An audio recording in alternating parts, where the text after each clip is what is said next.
I never thought a single sentence could break me, but when Emily whispered, "I can't live a poor life with you," I felt something inside me collapse. I stared at her, trying to understand if I heard her wrong. "What are you saying?" I asked, my voice shaking.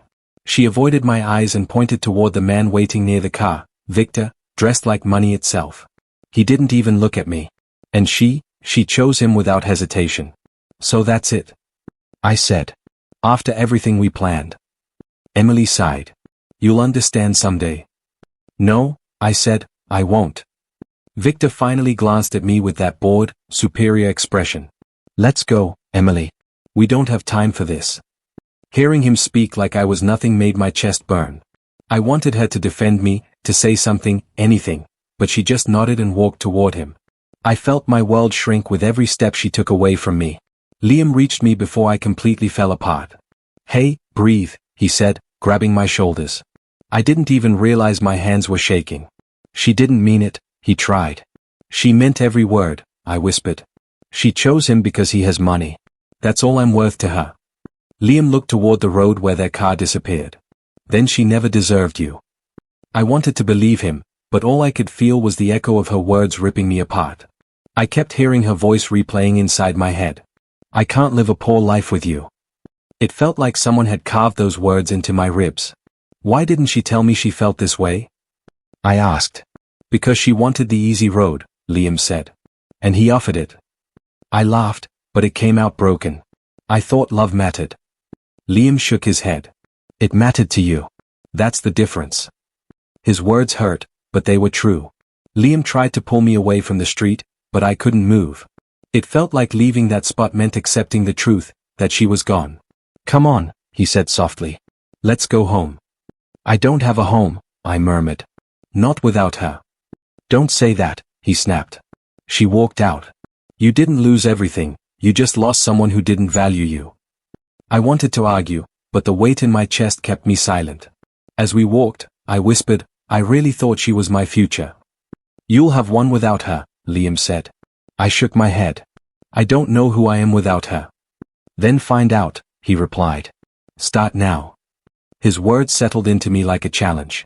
I didn't feel strong, or brave, or ready, but something had already started changing inside me.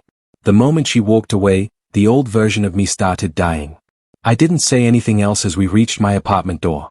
I just leaned against it and whispered, "She really chose money over me." Saying it out loud felt like swallowing broken glass. Liam touched my arm. "You'll rise from this. I know you." I wanted to believe him, but all I could see was the image of her walking toward Victor. That image would follow me for a long time. In that moment, my life split into before and after, forever changed that I woke up the next morning feeling like someone had taken a hammer to my chest. Liam knocked on my door and asked, "You alive in there?" I didn't even lift my head. "Barely," I muttered. He stepped inside and looked at me.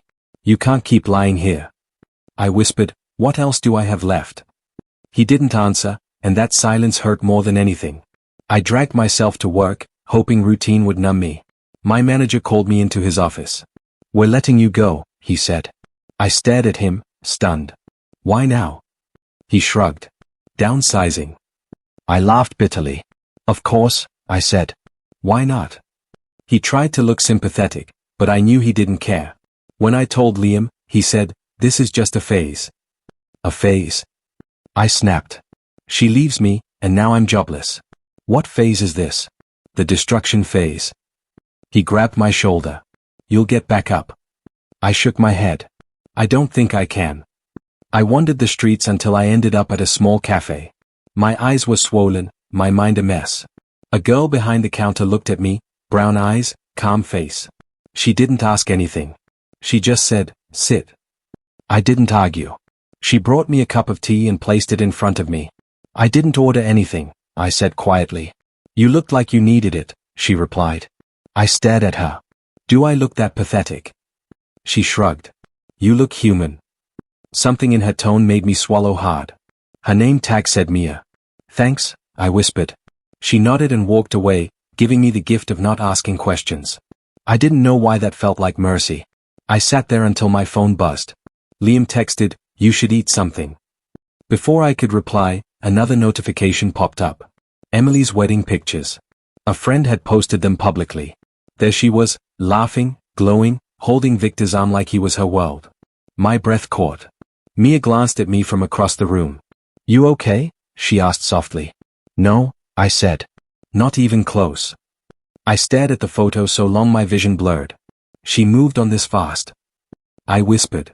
Liam called me instantly. "Don't look at that." "She's smiling," I said. "She's happy without me." He groaned. "You don't know that. Pictures lie." "I don't," I said. "She doesn't." When I got home, I dropped to the floor. Why wasn't I enough? Liam sat beside me. "Don't do that to yourself." "I gave her everything," I said. "And she still walked away." Liam sighed.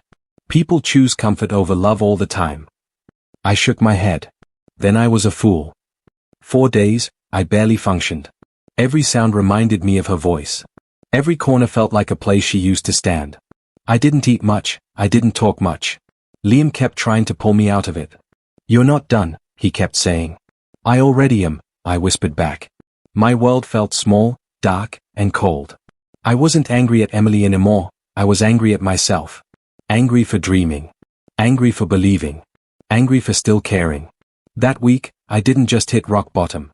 I lived there. I stared at my reflection and whispered, "No one is coming to save me." Hearing my own voice like that felt strange, but I needed honesty. Liam knocked again and asked, "You all right in there, man?" I opened the door slightly and said, "I'm tired of falling apart." He stepped closer and whispered, "Then do something about it today." I looked back at the mirror and felt anger rising inside me. I muttered, "I can't keep living like this, waiting for miracles." Liam watched quietly and finally said, "Maybe leaving is your answer." I frowned and asked him what he meant by leaving everything. He sighed and replied, "A new city could break this dark cycle." His words hit me hard, and I felt something shifting inside. I whispered, "Maybe I need to restart before I completely disappear." Liam nodded slowly and said, "Then take the offer you got." I hesitated because that offer felt risky and almost impossible for me. Liam leaned forward saying, "Risky doesn't mean wrong, and you know it." His insistence pushed me, and I finally agreed to leave town. I packed lightly, grabbed my documents, and tried not to overthink things. At the bus station Liam asked, "You sure you're ready for this?" I said, "No, but staying here will kill whatever is left of me." The ride felt heavy, but something inside me stayed strangely determined. When I arrived, a tall strict man introduced himself as Mr. Hale. He looked at me and asked, "You think you can keep up?" I swallowed hard and answered, "I'll learn whatever you want me to learn." Mr. Hale nodded and said, "Then be ready to bleed for success." I felt a strange mix of fear and hope swirling inside my chest. He handed me files and ordered, "Study everything before morning comes." I spent the whole night reading, practicing, and forcing myself to focus. Every hour reminded me of the pain I was trying to escape. Mr. Hale checked my notes and said, "Not terrible, but far from good." I nodded and replied, "Then push me harder, because I'm not stopping." He stared at me sharply, then said, "We'll see how long you last." Days passed with drills, pressure, and constant criticism I tried to absorb. Sometimes Hale barked, again, until I felt my mind nearly collapsing inward. I kept going because quitting felt worse than any pain he gave. One evening Liam called asking, "Still alive out there, or dying slowly?" I laughed weakly and said, "I'm alive, but this is brutal training." Liam replied, "Good, because pain means progress, and you need that now." I felt lighter hearing him support me even from miles away. Hale walked in later saying, "You improved a little, don't get comfortable yet." I nodded firmly because I finally felt control returning to my life. That night I whispered to myself, "This is my second beginning now." I felt tired, scared, and strangely ready for everything coming next. The city lights outside looked like sparks waiting for someone to chase them. I stood by the window whispering, "I won't let my past destroy me anymore." My chest tightened, but determination finally felt stronger than heartbreak tonight. I closed my eyes imagining the person I wanted to become someday. I exhaled. If she chose money, then I'll become the man she thought I couldn't be. "I need you in my office. Now." Mr. Hale's voice sliced through the hallway the moment I stepped in. I took a deep breath and walked in, pretending I wasn't terrified. "I'm here," I said. "Good. Sit.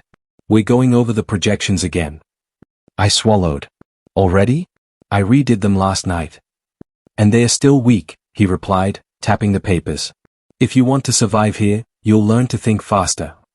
I nodded, forcing confidence into my voice. Then teach me.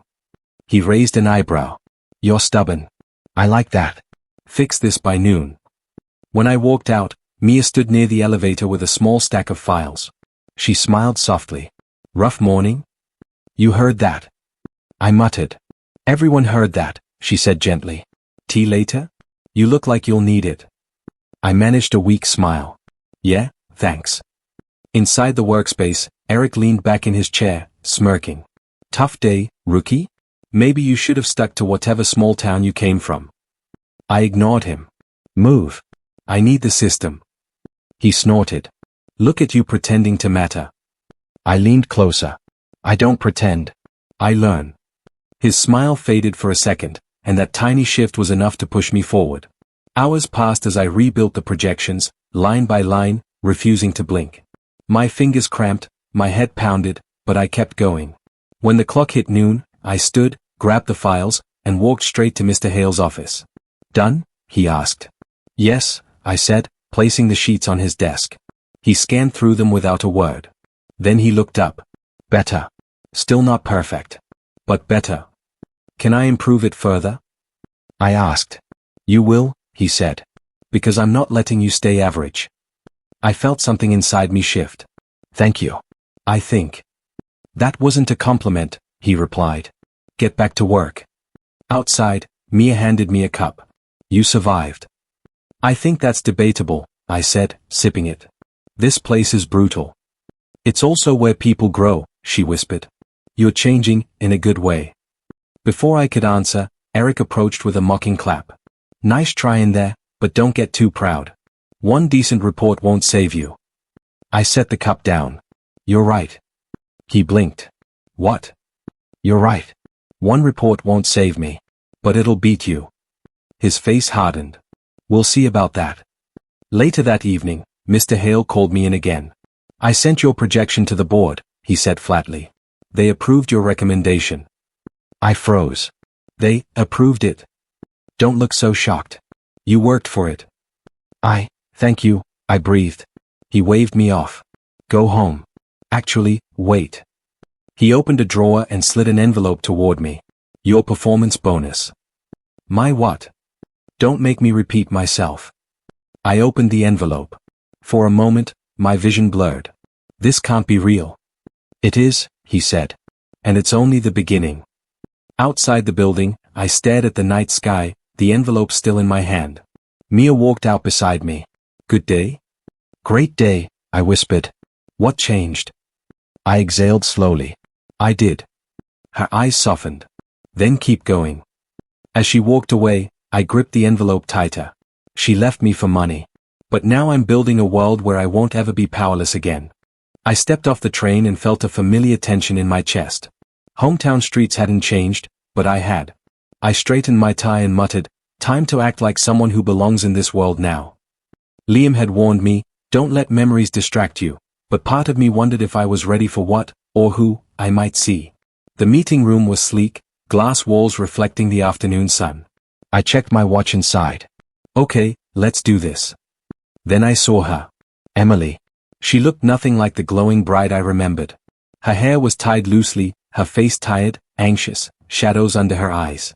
She froze when she saw me. Is that you? She whispered. I smiled faintly. Calm. Controlled. It is, I said. And you? She shifted uncomfortably. Can we talk? I leaned back in my chair, folding my hands. We can. But keep in mind, I've changed. Her lips trembled. You look powerful. Different. I had to, I said softly. Life doesn't wait for the weak. She nodded, swallowing hard. Victor, he's in trouble. People are saying his investments are collapsing. He's losing money. I felt a surge of satisfaction, but I didn't let it show. I see. That's unfortunate for him. Emily's eyes flicked toward my phone, then back to me. You've really grown. Stronger than I imagined. Just then, my phone buzzed on the table. Mia. I glanced at the name, and Emily noticed. Her eyes narrowed slightly, curiosity mixing with something I couldn't quite read. "Who's that?" she asked. "No one who matters to you," I said, keeping my tone calm. She tilted her head. "Still as composed as ever, here?" "I've had to learn," I replied. "You chose your path, and I chose mine. That made all the difference." Emily's voice dropped to a whisper, shaky and uncertain. I made a mistake, a terrible mistake." I paused, studying her. No panic. No weakness, only realization, regret, and fear. "Go on," I said. "I didn't understand." "I thought leaving you for him would solve everything. It didn't. It just destroyed me in ways I couldn't predict." Her hands trembled, twisting together. "I never imagined you'd become this." I let silence hang in the room, letting her hear the weight of her words without adding my own. "You're calm," she said finally. "Even after everything." "Control is the only thing left when betrayal happens," I said. "I've learned that now." She swallowed, tears threatening. I thought I made the right choice. I see now. I didn't." I kept my eyes on her, but my chest felt lighter, stronger. This was a different game. A different me. She had expected me to break, or beg. She expected weakness. Instead, I sat like a man who owned his own life. "I can't undo the past," I said quietly. "But you will have to face the consequences of your choices." Her lips parted, shocked, and she whispered, I didn't know it would come to this." I just nodded, thinking, the moment she underestimated me, that's when my life truly changed. And for the first time in years, I felt the calm thrill of power settle into my chest, steady and unstoppable. Emily's eyes were red when she arrived, her hands trembling. I made a mistake," she began. "Victor, he isn't who you think he is. He only used me. Everything's falling apart." I stared at her, my chest tight. Part of me burned with anger. Part of me, the old me, wanted to reach out. "You regret leaving me?" I asked, voice steady but sharp. She nodded, tears spilling down. I never understood what I had until it was gone." I leaned back in my chair, taking in her broken form. "That's a long time to realize," I said softly. Inside, a storm raged, anger, satisfaction, and the faint whisper of the love I once carried. Before I could respond further, the door slammed open. Victor strode in, sharp suit, ego sharper. "So, this is the loser you've been talking to?" His sneer made my blood boil. "Still pathetic, I see. You've done nothing with your life." I didn't flinch. Calm settled over me like armor. "Funny," I said, "because I've done more than you'll ever know." He laughed. "Please. Don't make me mock you in front of everyone." Emily shrank slightly behind him. "Victor, please." I cut him off. "Victor, listen carefully. Everything you think you own, it's fragile. And every choice you've made to hurt her will come back." He scoffed. "And who are you to lecture me?" "Someone you underestimated," I said quietly, feeling a surge of power I'd never felt before. Emily stepped forward. "Please? Victor rolled his eyes, turning to leave. That's when Liam burst in, furious. "You're not walking out like this," he shouted, fists clenched. "Liam." I hissed, holding him back. "Control it. Don't ruin this." Liam froze, glaring at Victor. "He doesn't get to talk to her like that." I kept my calm, letting the tension rise, letting Victor feel the weight of everything he'd done. I could see him falter slightly, unsure of how to respond. My pulse quickened, not from fear, but from the thrill of karma finally catching up. Victor's arrogance faltered. You think you're better than me?" "I don't think," I said, voice low and steady. "I know." Emily looked at me, eyes wide. You've changed," she whispered. "Yes," I replied. "Completely." She took a step closer. I never wanted to hurt you. I raised a hand, stopping her. "Emily," I said, voice firm. "That version of me, the one who begged for you? He died the moment you walked away." Her lips parted, shock and regret mingling. I watched her crumble slightly, realizing that control had finally shifted. For years, she'd held power over my heart. Now, it was mine. Calm, collected, and unshakable. Victor backed toward the door, muttering threats under his breath, and I let him leave. Liam finally exhaled, and I patted his arm. "It's handled," I said. Emily stayed, silent and broken. I didn't reach for her, didn't offer comfort. Instead, I let her see the consequences of her choices, the power I had gained, the man I had become. Inside, I felt it clearly. The old me was gone, replaced with someone stronger, untouchable, and finally free. And I whispered to myself, almost like a mantra, she chose money. I chose power. And now, the rules are mine. Good morning, Mr. Hale said, sliding a folder across the desk. I want you to take lead on this merger. Don't disappoint me. I nodded, voice steady. I won't. I'll handle everything. He studied me for a moment, then smirked. I almost believe you. You will, I replied, feeling the chill of confidence settling into my chest. By lunchtime, Mia appeared at my office door with a tray of coffee. Thought you could use this, she said softly. I smiled, leaning back. You know me too well. She shrugged. Someone has to keep you from burning out completely.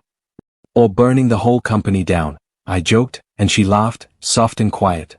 That laugh had a way of grounding me in the storm of deadlines and deals. Emily's name flashed on my phone first thing that afternoon. Can we talk? Her texts were polite, tentative, desperate even. I read them, then placed the phone face down. Not yet, I whispered. I didn't need her. Not now. Eric stormed in next, smug as always. You're getting bold with Hale. Don't think it'll last. I didn't rise to bait. Bold isn't the same as reckless. You'll see. He scowled, clearly frustrated. We'll see who falls first. By evening, I was in the boardroom, reviewing numbers when I noticed a ripple across the investor group. Emails were pouring in, pullouts, complaints, whispers of concern. I traced the source quietly. Decisions I'd influenced earlier were making Victor's business wobble. The taste of irony was bitter and sweet at once. Mia sat across from me, noticing my expression. You look satisfied. Not satisfied, I said, voice colder, sharper. Prepared. Everything is unfolding exactly as it should. She raised an eyebrow. You've changed. I have, I admitted. I set the rules now. Not her, not him, not anyone who thought they could dictate my life. Another text from Emily lit up my phone. Please. I need to see you. I ignored it. My thumb hovered over her name, then moved away. She was learning something crucial. Power isn't demanded, it's earned and held. Later, Mr. Hale walked past my office, clapping me on the shoulder. I knew you had it in you. You're handling more than I ever expected. I nodded, my mind already calculating the next moves, anticipating mistakes before they happened. Thank you. I won't fail you, or the company. Mia glanced at me again. Sometimes you scare me, she murmured. I've learned, I said, scaring people is just part of leadership. The day ended, and I watched the city lights flicker against the office windows. Texts from Emily kept coming. Questions, apologies, attempts to lure me back. I let them sit. My calm was my armor. I leaned back, thinking about the woman who once held my heart hostage. She had underestimated the fire she lit in me. Every move I'd made since leaving my hometown had been deliberate, calculated. Every small victory was proof. I exhaled slowly, letting the night fill the room. The thrill of control pulsed inside me. She once controlled my life, I whispered, voice steady and cold. Now I control the space she desperately wants to enter again. And for the first time in years, I felt untouchable, unshakable, finally free. The news hit my phone first. Victor arrested for fraud. I read it twice, then laughed quietly to myself. Justice, or at least karma, finally catching up. Hours later, a hesitant knock came at my office door. I didn't look up. Come in, I said. She stepped inside. Emily.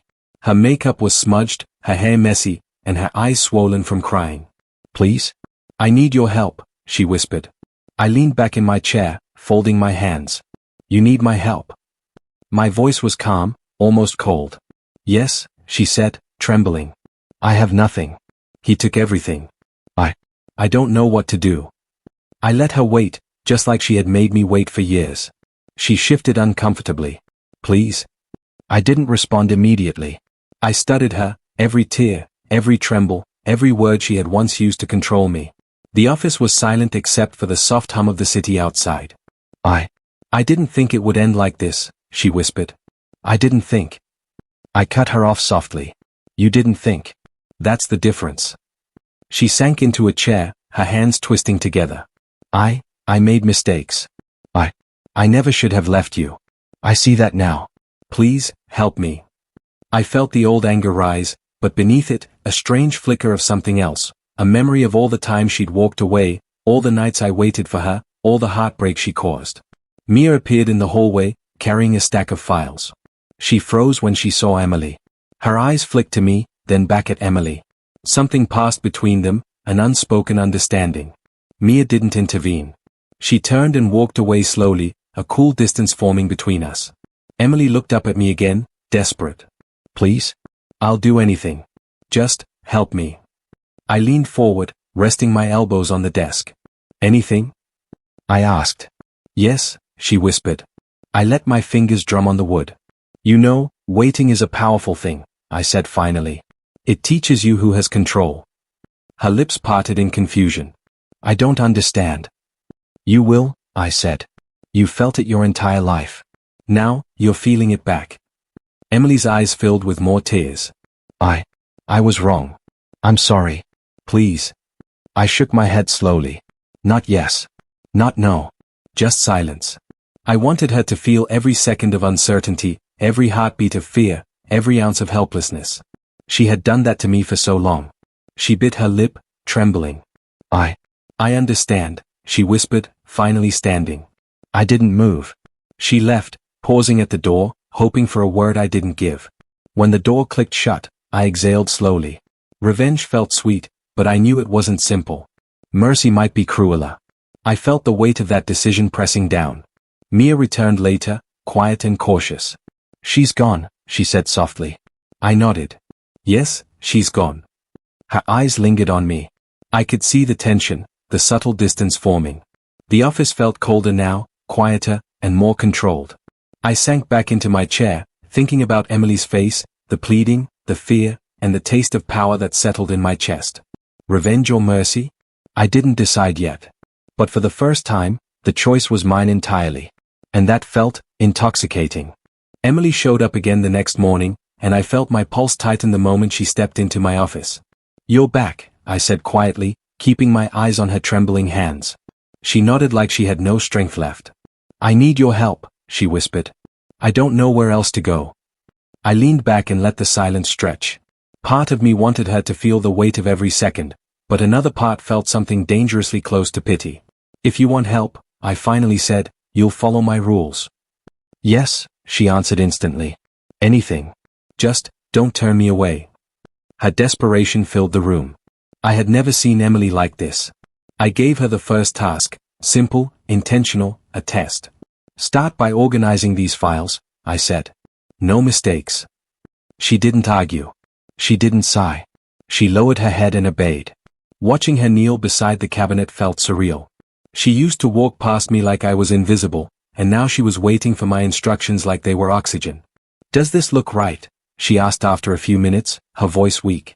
It's fine, I replied, though I wasn't judging the files. I was judging her sincerity. Emily wiped her eyes with the back of her hand. I'll do better. I promise. I didn't say anything. I didn't need to. The shift between us was already complete. She finished the task, then another, and another. I kept everything small on purpose. I wasn't trying to break her. I wanted to see if the woman who once crushed me could now be honest. And every time she whispered, "What else do you need?" I felt something twist inside me. When she finally stood up, she looked exhausted. "Did I pass your test?" she asked. "It wasn't a test," I said softly, even though we both knew it was. "Go home for today." She nodded and walked out slowly, her shoulders shaking. Minutes later, Mia appeared at my doorway. She didn't step in, she just stared at me with a look I couldn't read. "Emily was here again," she said. "Yeah," I answered. "She needed help." Mia crossed her arms. "And you're giving it?" "I'm deciding," I replied. "It's complicated." Her voice dropped. It wasn't complicated before. I felt the truth of that.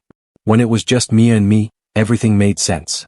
But now Emily's presence was like a storm pressing against every window in my life. "Mia," I said gently, "I'm not choosing her over you." She looked down. "I didn't say you were. I just don't want to lose you." "You won't," I said, but even I wasn't sure if I believed it. She left without another word, and the silence that followed felt heavier than Emily's tears. I sat alone behind my desk, caught between two paths. Emily needed me. Mia wanted me. And I didn't know which part of myself I was supposed to follow. I closed my eyes and tried to steady my breathing, but the questions kept circling me like shadows. Was I offering Emily redemption, or was I searching for my own? Was I protecting Mia, or drifting away from her without realizing it? Every choice felt like a step toward something irreversible. I felt the shift begin. Liam called me late in the evening, his voice urgent. "You need to sit down. It's about Emily." I frowned. "What now? She's already caused enough chaos." "It's not what you think," he said. "You need to hear this first." I crossed my arms. "Fine. Talk." He took a deep breath. "She didn't leave you only for money. Victor, he blackmailed her. Something about her family, he threatened them. That's why she married him." My chest tightened. "What? That's impossible." "It's true. I checked. I swear, I'm not lying." I paced the office, gripping the edge of my desk. All these years, and I thought it was just greed. She had no choice. Liam nodded. "She did what she had to do to protect them. That doesn't make it right, but it explains it." I sat down heavily. My mind spun. Everything I had built, everything I had felt, now had layers I never imagined. Rage mixed with sorrow, anger tangled with compassion. The door opened slowly. Emily stepped in, eyes red and swollen. I couldn't tell you. I was terrified. Stop, I whispered. "Just, tell me everything. Right now." She nodded, trembling. "Victor, he found out about something terrible my family hid. He said if I didn't marry him, he'd ruin them. I had no choice. I tried to fight, but he had all the power." Tears streamed down her face. "I never wanted to leave you. I loved you. I still do." I clenched my fists under the desk. Part of me wanted to scream, to throw everything across the room. Another part of me ached for her, the girl who had been trapped, the girl I had thought betrayed me for money. I started, then stopped. Words failed me. Before I could recover, the office door opened again. Mia stepped in, eyes wide. "Emily? What's happening?" Emily froze, and I could see Mia misinterpreting everything. Her face tightened, suspicion and hurt mixing in her gaze. "Wait, you're letting her in?" Mia's voice trembled. I stammered. "It's not, she. I need to hear her out." Mia's lips pressed together, and she turned, silent, her body tense. My chest ached watching her walk away, misunderstanding my intentions. Emily lowered her gaze. "I didn't mean to make this harder for you." I rubbed my face, my mind racing. Liam's words, Emily's confession, Mia's departure, everything collided inside me. I felt powerless in a way I hadn't felt since Victor was taken away. All my control, all my power, it didn't matter here. I whispered, almost to myself, voice trembling. I wanted to be sure, to be strong, to know the right thing. Emily's hands shook as she reached out, but I didn't move. I didn't know how. The room felt heavy, the silence pressing against my chest. I realized that for the first time, my choices mattered in a way that wasn't about power or revenge. It was about truth, loyalty, and what I could live with in my heart. I exhaled slowly, looking at both of them, at the pain, the fear, the uncertainty. And I whispered aloud, my voice raw. For the first time, I don't know what the right thing is. I sat at my desk, staring at the city lights through the glass wall. The office was quiet, but my mind screamed. Emily's face haunted me, broken, desperate, honest. Mia's face haunted me too, hurt, confused, pulling away as if I had already chosen wrong. "Stop torturing yourself," Liam's voice broke in over the phone. "Choose the future, not the past. Don't let what you lost dictate what you keep." I know, I said quietly, but the words felt empty. The door opened, and Emily stepped in, trembling. "I still love you," she whispered. Her voice was raw, fragile, and it cut through everything. I swallowed. "Emily, you were trapped. You." "I know," she said quickly. "I didn't leave because I wanted to. I left because I had no choice. But my heart, it was always with you. It still is." Mia appeared next, arms crossed, eyes fierce but glossy with unshed tears. "I don't want to be second in your life," she said. "I've stood by you, believed in you, and now she's here, and I feel invisible. I rose, pacing the office.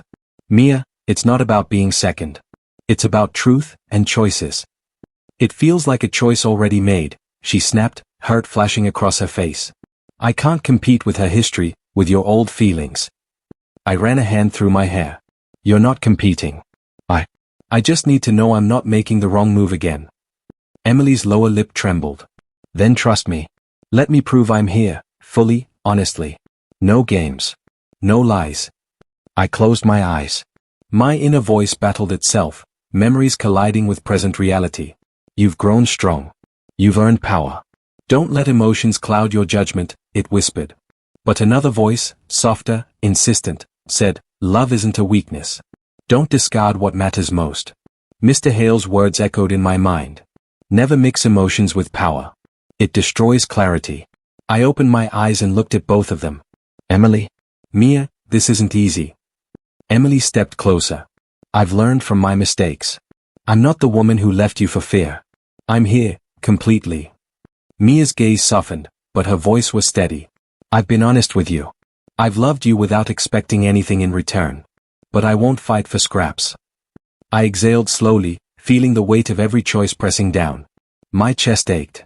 The past tugged one way, the present pulled another. My mind raced through memories, victories, failures, heartbreak, and loyalty. Liam's right, I murmured. I need to choose the future, not the past. But it's not simple. Emily's eyes glistened. I understand. But no. I'll wait if you want me to. I won't give up. Mia shook her head, tears escaping. I can't wait to be second. I need to know I matter. I took a deep breath and felt the final pull inside me, the moment where everything shifted. Power, love, loyalty, history, all of it demanded a choice. My fingers gripped the edge of my desk as I whispered to myself, voice raw and certain. This ends now. I won't let indecision rule me any longer. And in that moment, the man who had been broken, the man who had built his world from betrayal, finally realized the weight of choosing his own heart, and the courage to act upon it. That I stood in my office, the city lights casting long shadows across the floor. Emily's soft knock at the door made me pause. She stepped in cautiously, eyes red, hands trembling. I thought maybe we could try again, she whispered. I took a deep breath, steadying myself.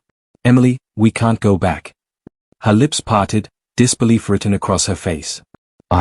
I don't understand. After everything, after all we've been through.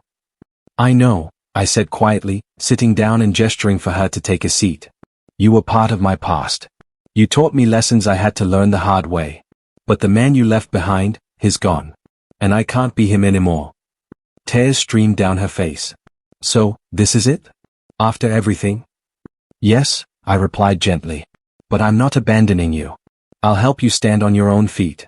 You'll be strong, independent, and capable. But we won't be together.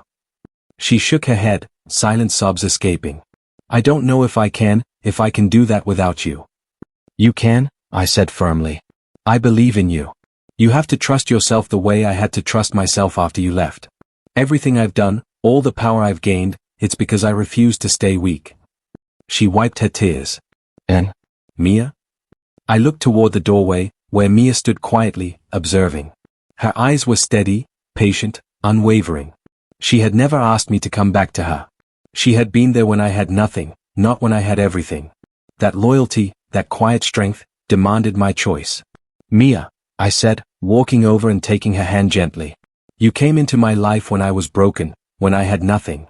You stayed. You believed in me. I can't ignore that. Mia's lips curved into a small, relieved smile. I never asked for anything more than honesty. I turned back to Emily. I'm sorry. This is closure, not a relationship. You have the chance to rebuild, to reclaim your life. I'll support you as a friend, nothing more. Emily nodded slowly, tears still falling, but a trace of acceptance appeared. I understand. I have to respect that. I'll try to stand on my own, truly this time. I gave her a small, encouraging nod. Good. That's all I want, for you to be free of the past and capable of facing the future. She rose, trembling, and left without looking back. The door closed softly, leaving a quiet emptiness in the office. I turned to Mia, letting myself finally breathe. We have our chance now. Together, honestly, fully. No ghosts of the past haunting us. She nodded, squeezing my hand. We do. And I'll stand with you, through everything, no conditions. I exhaled slowly, feeling the weight of all the lessons, all the heartbreak, all the growth settle into me. I realized I was no longer the man who begged, who doubted, who allowed others to control my life. I was strong. I was wise. I was finally free. Looking out at the city, I whispered to myself, voice calm and certain. I've chosen the life I was meant to live. And this time, I hold the reins. The city lights stretched endlessly outside my office window. I leaned back in my chair, hands clasped behind my head, and let myself breathe. After everything, the betrayal, the heartbreak, the climb, there was a calm I hadn't known in years. Mia walked in quietly, holding 2 cups of coffee. She smiled, soft and warm. You look different, she said. I chuckled lightly. I feel different. Stronger. Clearer. Finally in control of my own life. She handed me a cup. I'm glad you see it. You've earned it every step of the way. I nodded. I never thought I'd get here. Losing Emily, losing myself for a while, it broke me, yes. But it rebuilt me, too. Every mistake, every betrayal, every sleepless night, I learned, I adapted, I grew. Mia set her cup down and sat across from me. And Emily? I let out a quiet sigh. She's rebuilding quietly. She's learning to stand alone. I don't have to be part of her life anymore. That chapter, it's closed. Not with hatred, not with anger.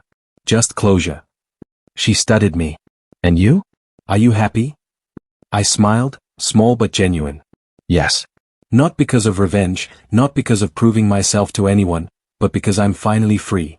I make the rules of my life. No one else's choices define me. Mia reached across and squeezed my hand. I forgive you for the times you doubted me, for the times the past haunted you. We move forward together now.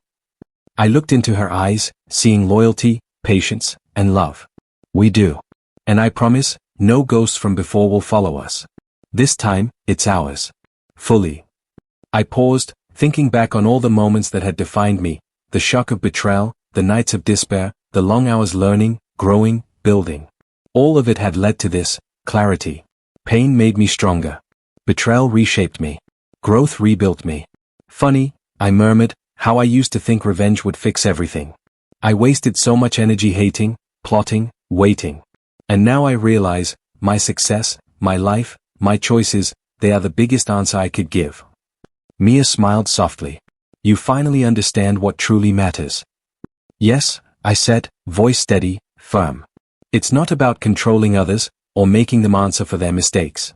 It's about living, truly living, on my terms. I turned back to the window, the skyline glittering like a promise. The city was alive, full of possibilities, and I felt part of it, not trapped by it. The man who once begged, cried, and lost himself would never return. I exhaled slowly, a sense of peace washing over me. I don't want to control anyone's life anymore, I whispered. I only control mine. And that is enough.